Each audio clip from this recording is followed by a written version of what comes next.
बुद्धं शरणं गच्छामि धम्मं शरणं गच्छामि। नमस्कार, स्वागत है आप सभी का एक बार फिर से मेरे चैनल द बुद्धा ब्रेन में।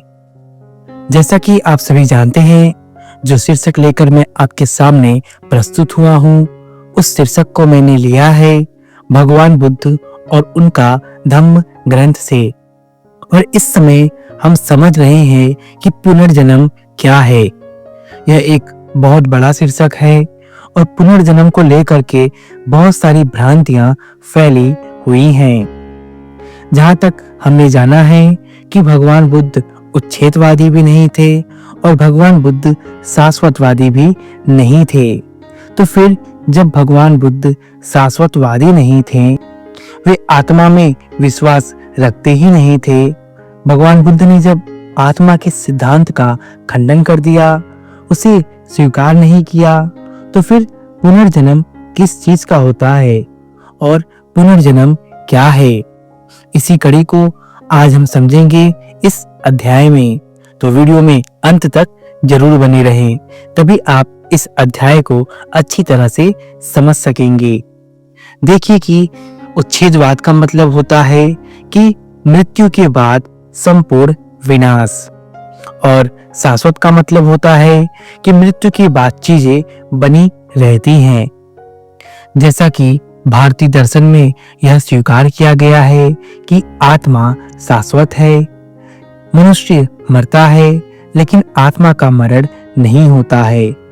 और जो उच्छेदवाद है, उसका यह मानना है कि मृत्यु के बाद आत्मा भी समाप्त हो जाती है और कुछ भी नहीं बचता। लेकिन अब बड़ी बात यह है कि भगवान बुद्ध उच्छेदवादी भी नहीं थे, भगवान बुद्ध शाश्वतवादी भी नहीं थे और भगवान बुद्ध आत्मा के सिद्धांत को भी नहीं स्वीकार करते थे। तो फिर पुनर्जन्म होता किसका है? तो देखिए, प्रश्न उठता है कि क्या भगवान बुद्ध पुनर्जन्म को मानते थे?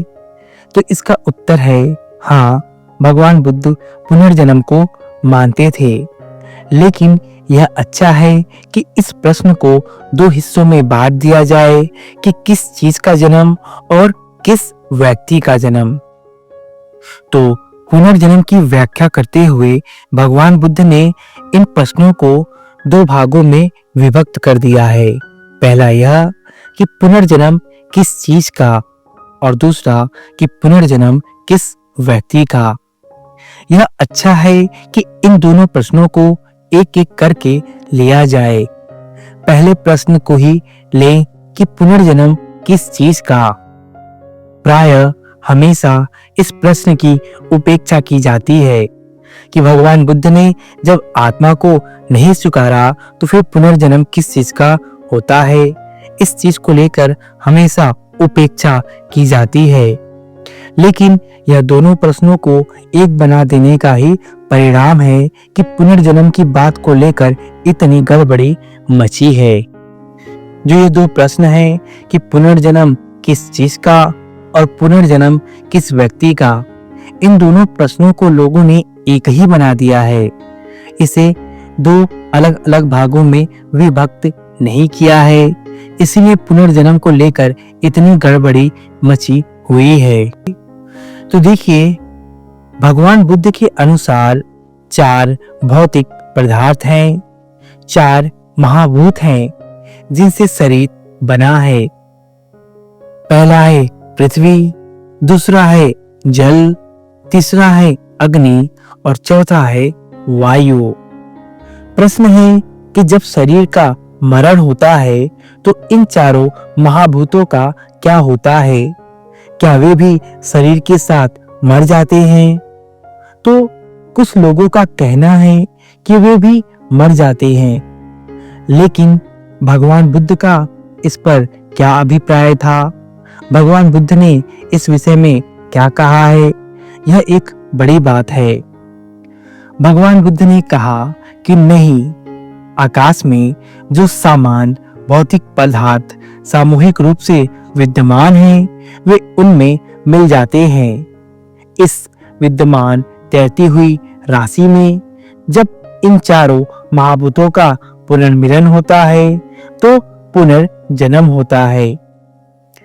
बहुत बड़ी बात है जो हमें यहाँ पर समझनी चाहिए कि भगवान बुद्ध ने कहा कि मृत्यु के बाद सभी चीजें समाप्त नहीं होती हैं, बल्कि जो भौतिक पदार्थ है जैसे कि पृथ्वी, जल, अग्नि और वायु, हम यह देखते हैं कि जो ये मानव का शरीर है, इस शरीर को जड़ कहते हैं, यानी यह पृथ्वी से बना हुआ है। जो हमारे शरीर में तरल पदार्थ है जैसे कि खून, पेशाब, तो इसे हम जल की संज्ञा देते हैं।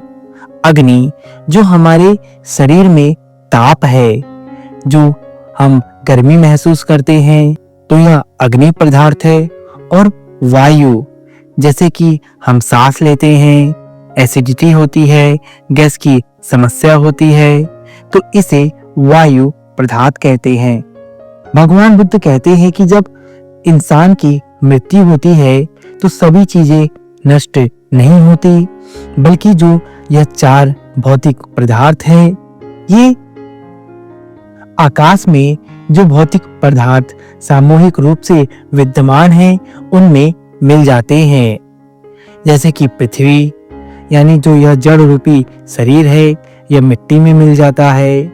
जो तरल पदार्थ है जैसे कि खून, पेशाब और पखाना, यह जल में मिल जाते हैं।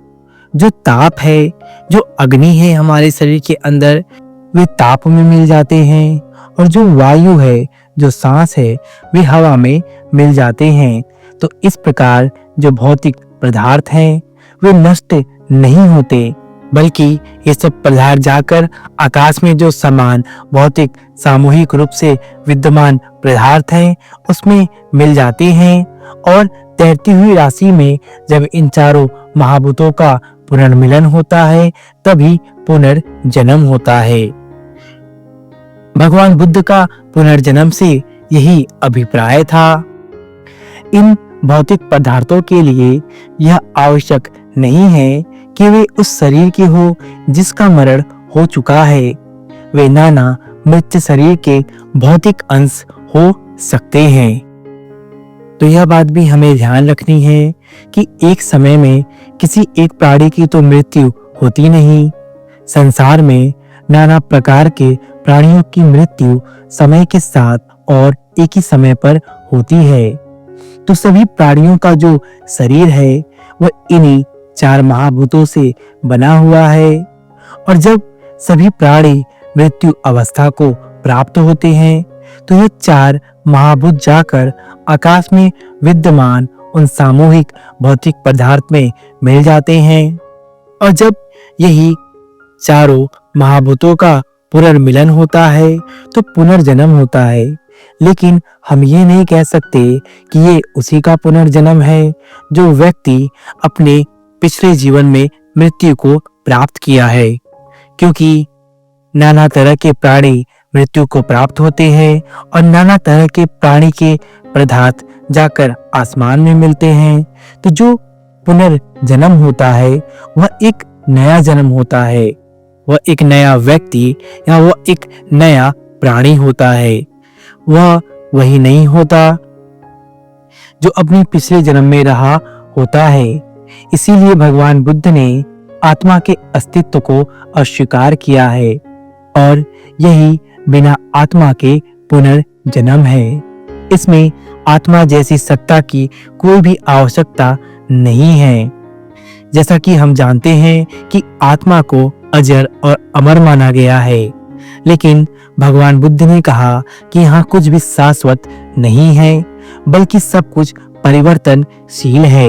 यह पूरा का पूरा संसार या पूरा का पूरा ब्रह्मांड परिवर्तन से ही बना हुआ है।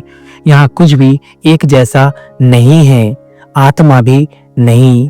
इसीलिए भगवान बुद्ध ने आत्मा जैसे अस्तित्व को अस्वीकार किया है और आत्मा के बिना पुनर्जन्म के सिद्धांत को स्थापित किया है। जिसे हमने अभी जाना कि बिना आत्मा के कैसे पुनर्जन्म होता है। इसीलिए यह बात ध्यान देने योग्य है कि भगवान बुद्ध इसी प्रकार के पुनर्जन्म को मानते थे। भगवान बुद्ध का पुनर्जन्म से यही अभिप्राय था। जहां भारतीय दर्शन में यह माना जाता है कि मृत्यु के बाद आत्मा शरीर को छोड़ती है और दूसरे शरीर में प्रवेश करती है, इसी को पुनर्जन्म कहते हैं। वहीं पर भगवान बुद्ध इस सिद्धांत का खंडन कर देते हैं कि आत्मा जैसी कोई विषय वस्तु नहीं है। शरीर का मरण होता है, लेकिन जो भौतिक पदार्थ है वे सदैव बने रहते हैं और वे परिवर्तित होते रहते हैं। यह पूरा का पूरा ब्रह्मांड या पूरा का पूरा संसार नाशवान है, नश्वर है, अपने पुराने रूप को छोड़कर नए रूपों में परिवर्तित होता रहता है, अपने पुराने अस्तित्व को नष्ट करता है और नए रूप को धारण करता है। इसमें आत्मा जैसी अमरता का कहीं कोई सिद्धांत नहीं है। और यही इस संसार की, इस पूरे ब्रह्मांड की श्रृंखला है। जो भी व्यक्ति इस ज्ञान को समझ जाता है वह बुद्धत्व को प्राप्त कर लेता है और वही इंसान जन्म और मरण के चक्र से मुक्त हो सकता है। तो आशा करता हूँ कि आप भी समझ चुके होंगे कि जब आत्मा नहीं है तो बिना आत्मा के पुनर्जन्म कैसे होता है और भगवान बुद्ध का पुनर्जन्म से क्या अभिप्राय था। यदि आपको यह वीडियो पसंद आई तो कृपया इसे लाइक करें, मेरे चैनल को सब्सक्राइब करें। मेरे चैनल द बुद्धा ब्रेन में बने रहने के लिए आप सभी का धन्यवाद।